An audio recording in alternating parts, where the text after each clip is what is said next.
Meu nome é Eduardo e hoje eu vou falar um pouquinho das algumas questões propostas pelo professor Rodrigão na disciplina dele de projetos de circuitos integrados do mestrado. Na questão 1, a gente tem um pouco da a visão da arquitetura do processador ARM. Aqui nessa visão a gente consegue ver as regiões em que ficariam cada lógica ali. Então a gente tem a ALU.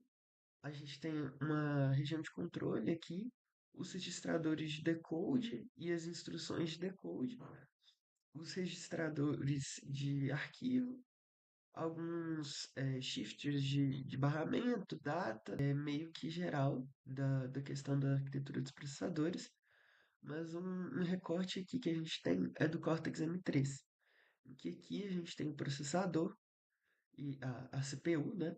E dentro dele a gente tem essas linkagens, tanto com o barramento interno, quanto esse sistema de debug, a memória, e o próprio Cortex M3, o core dele ali, os periféricos, os inputs e outputs.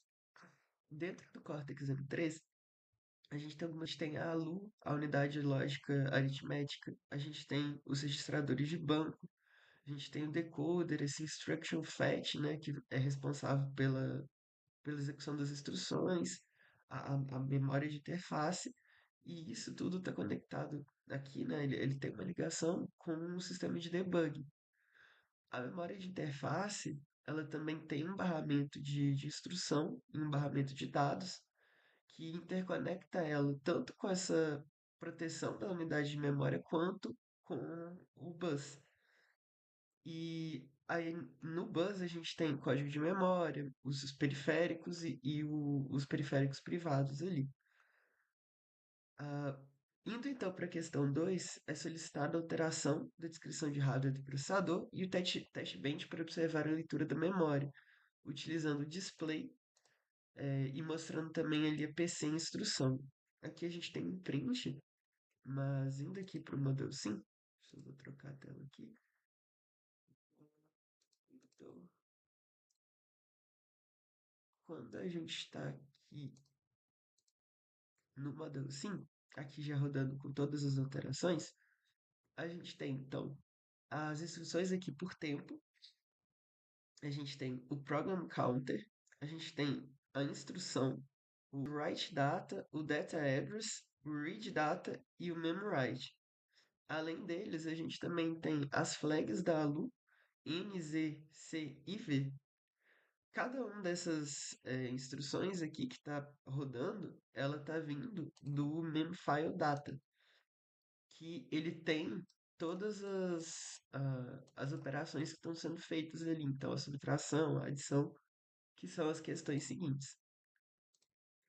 Voltando então para o arquivo aqui.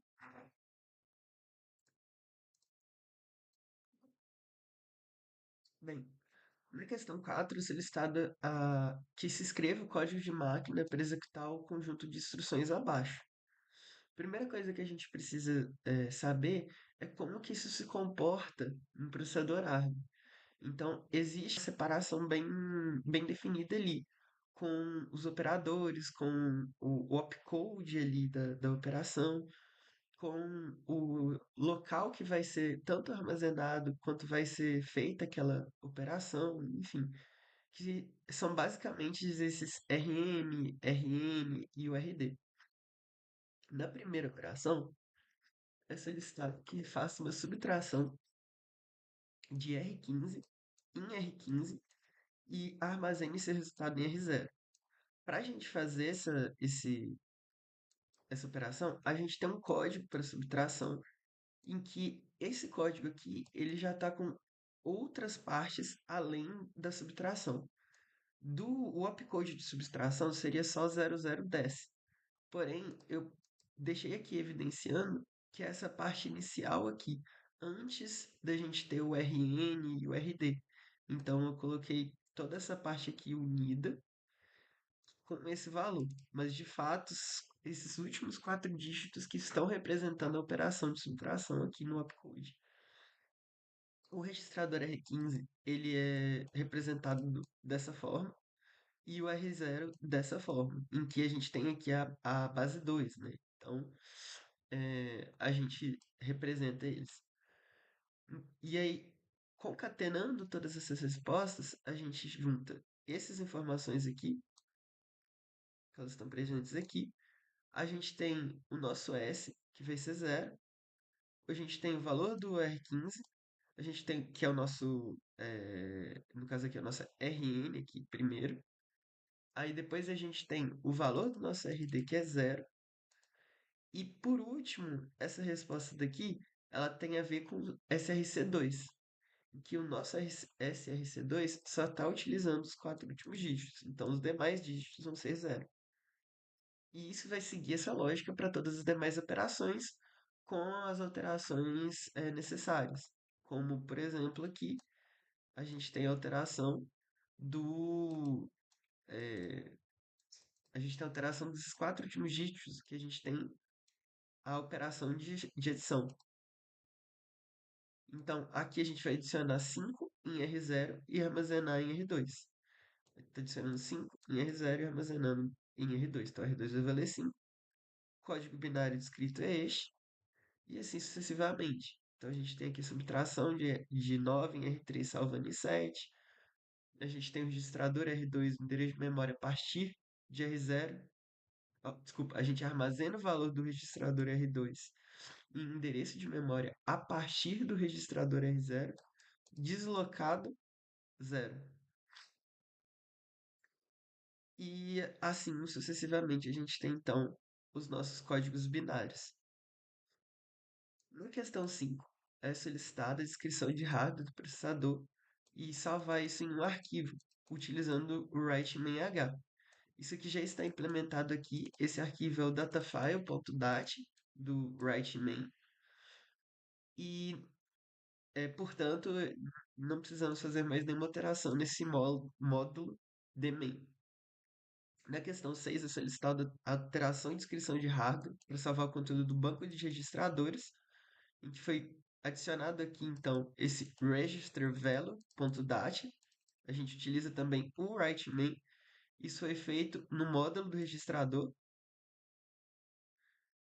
A questão 7 é solicitado para que a gente utilize os códigos de máquina da questão anterior, do item 4, e avalie os arquivos de memória de registro e de dados. Então, essas informações aqui, elas estão. Então, analisando os resultados, a gente tem na primeira instrução, né, que nós temos ali a subtração do R15, de R15 e salvar no zero. A gente tem que o resultado por ser zero vai estar ativando a flex Z, então Z vai ser igual a 1, porém o memWrite vai ser igual a zero porque não teve escrita dele na memória. Já no segundo comando, que a gente adiciona 5 em R0 e armazena em R2, nosso resultado de R2 é 5. Não há nenhuma alteração das flags da ALU. Nenhuma flag foi afetada. No terceiro de adição também, não temos nenhuma alteração, nenhuma mudança das flags da ALU.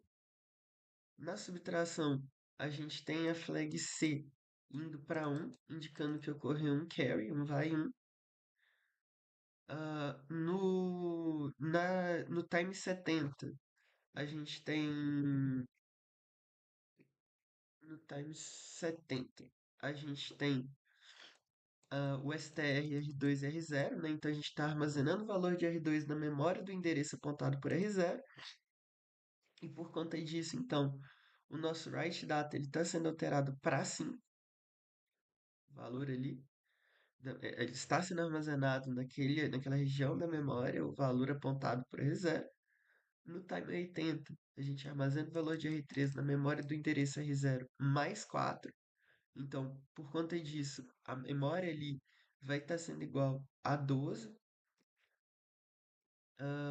No time 90, a gente está armazenando o valor de R7 na memória do endereço R0 com mais 8 agora, né? Então, toda essa instrução, ela acrescida de 4. Então, a gente está salvando aqui no valor 3 ali no endereço de memória.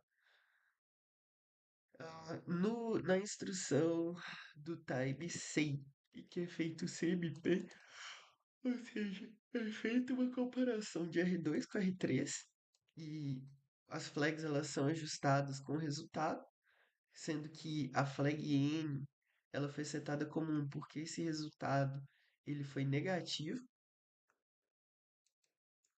ou seja, quando comparo, né, os valores de R2 e R3, só puxar aqui, eles não foram, eh, eles não são iguais. Quando a gente vai para o time 110, a gente tem um move ali, ou seja, mudança do valor do R2 para R8 com um deslocamento lógico à direita por 3 bits.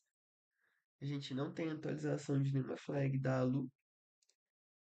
No time 120, a gente tem a instrução.